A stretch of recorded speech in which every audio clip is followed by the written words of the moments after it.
All right, so here we are with organized labor movements of the late 1800s. So if you'll recall that industrialization and the growth of corporate capitalism meant that more Americans enjoyed both prosperity and efficiency. And this is just sort of in your day-to-day life. Everything is done quicker. However, all of this comes at a cost, and that cost is labor.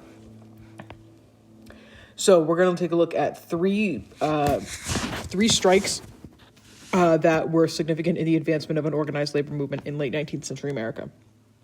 Our essential questions: why do certain tactics of labor result in positive or negative outcomes? And then how do outside factors influence the power of a labor organization?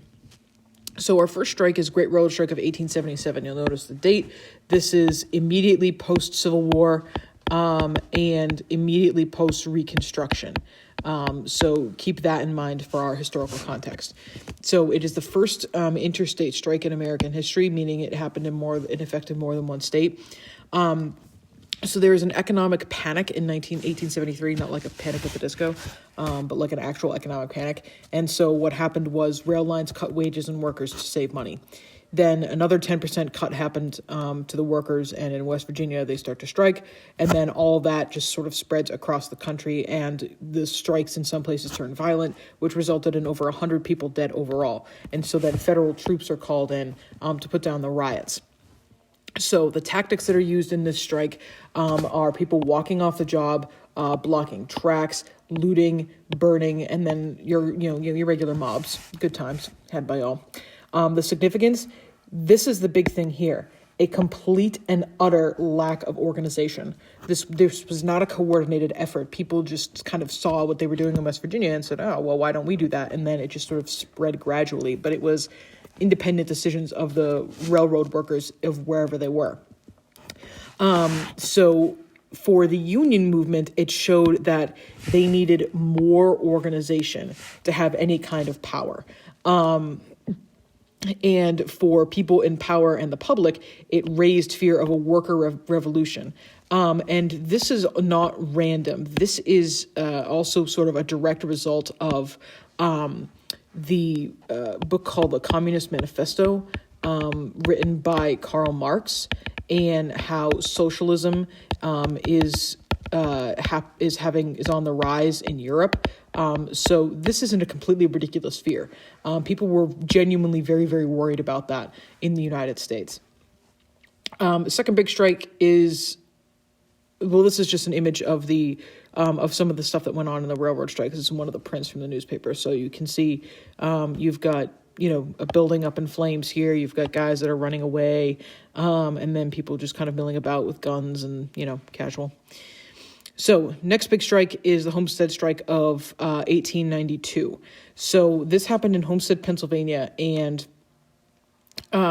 it was between a local union and Andrew Carnegie's U.S. Steel Company.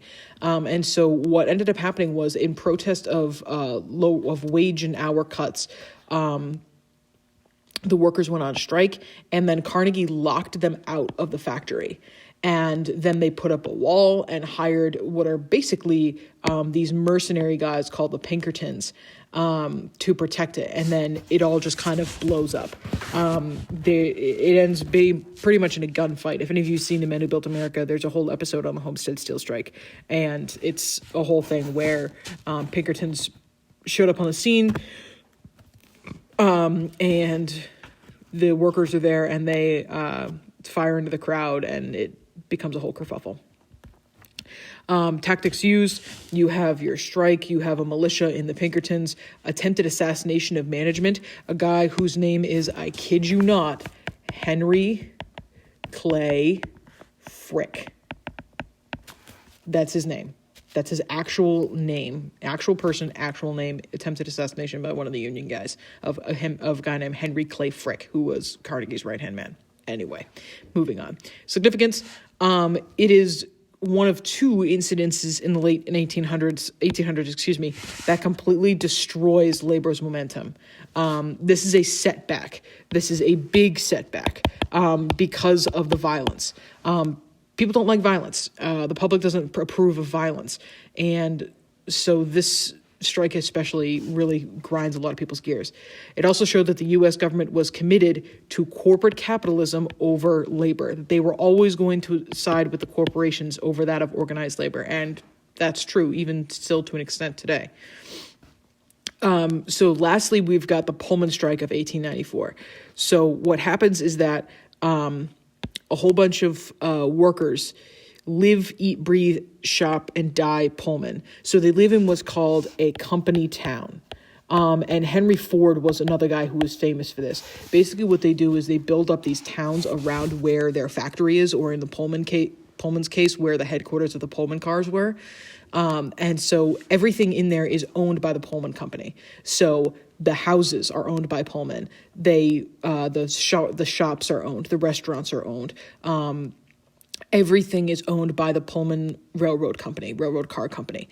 And so all of their money that they get paid in wages ultimately ends up going back into Pullman's pocket, which from a business standpoint is a good model. However, it's a terrible, terrible situation to be in. So with there's another economic panic in 1893, and it results in a significant wage cut. Like, that's an insane wage cut. You're talking getting rid of a quarter of somebody's income instantaneously. Like, that's wild. And so what ends up happening is that people start to join the American Railway Union, which is headed by a guy named Eugene V. Debs, and he is a socialist. And we'll get into him a little bit more later on. The union shuts down most of the railroads in 27 states. And the Pullman cars were used to deliver mail. And so that's the excuse that the federal government uses, the delivery of mail, to use federal troops to break up the strike. So you have your tactics, you've got strikes, and then you have taking over of Pullman and railroad property. The significance of the Pullman strike is that the U.S. government uses antitrust laws, which we'll talk about later when we get into the progressive era, against strikers. They're saying it's a violation of the trust, and it's a whole bunch of things. And it's the second incident which dooms the momentum of labor. Mentioned earlier the Homestead strike. So you have the Homestead strike and the Pullman strike, which totally crushed labor's momentum. And then it pushes Eugene V. Debs to dive deeper into socialism. And that's going to become a big deal in 1912 when he runs for president. So here's your assignment after you finish with these guided notes. In JP2, in order to raise student achievement and graduation rates, has made major revisions to the school day and academic settings. The changes have been immediately enacted for the remainder of the school year and cannot be altered. Click the news report to learn more, and then respond via the worksheet. So in small groups, basically come up with a way to combat the scenario in which JP2, i.e. the employer, so JP2 is the employer in this scenario, must increase the efficiency of its students, the employees, and how will your group respond? Okay, so this is a for honors, for my honors folks, this is a should do assignment, and you can work in small groups of, I would say, 3 to 4. And then for my for my CP folks, oh, you can't see that because it's the same color as the background.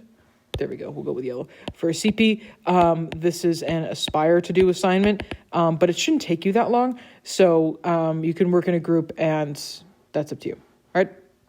Cool. Peace out, yo.